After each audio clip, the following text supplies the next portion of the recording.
এই সামিরা হক, তোর পেছনে এখন ডিম আর ডিম যাবে রে সামিরা হক।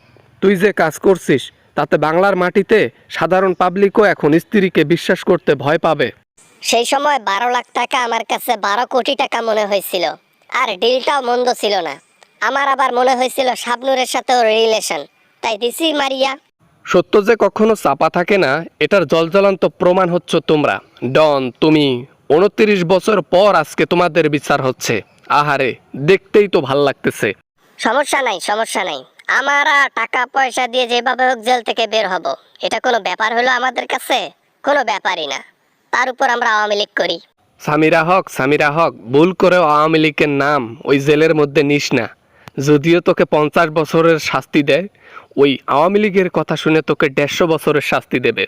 বাবা না মানে বাবা বাবা বাবা কি কি কি বলো এগুলা?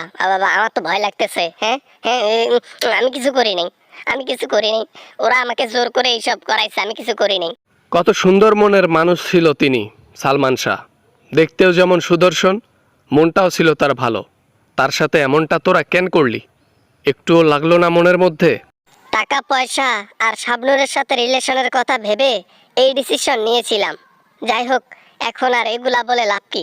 জনগণ তো সবকিছু জেনে গেছে, কি করি এখন? শুধু কি জনগণ জেনে গেছে, পুরো পৃথিবী জেনে গেছে। তোমরা 4জন কালপিট। এই কালপিট 4জনের আটক করা হয়ে গেছে অলরেডি তাদের রিমান্ডেও নেওয়া হয়ে গেছে। কি করলাম আমি?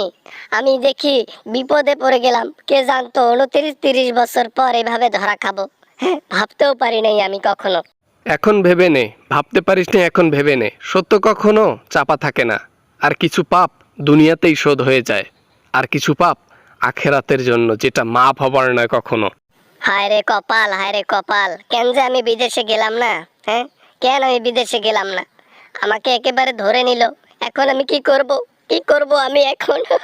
তোদের এই কাহিনী দেখে, 1, কাছের বন্ধুকে কেউ বিশ্বাস করতে চাইবে না। 2, ঘরের স্ত্রীকে কেউ বিশ্বাস করতে চাইবে না।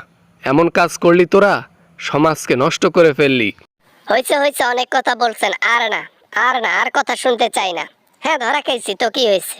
হ্যাঁ, তাকে আমরা উপরে পাঠাইছি তো কি হয়েছে?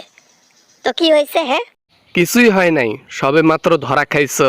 এখন তোমাকে শ্বশুরবাড়ির মতন আপ্যায়ন করবে প্রশাসনের লোক, তোমাকে, ডনকে, সবাইকে। এখন আপ্যায়নের জন্য রেডি তো? না মানে আর কি, ওই এই, আপ্যায়ন বলতে কেমন আপ্যায়ন করবে? হ্যাঁ, ওই কি দিয়ে আপ্যায়ন করবে? ভাত তরকারি নাকি অন্য কিছু? ভাত তরকারি থাকবে না, খালি ডিম।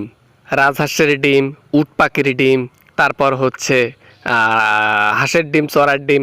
কোথায় দিবে ভালো করেই তো জানো না, সবগুলো পিস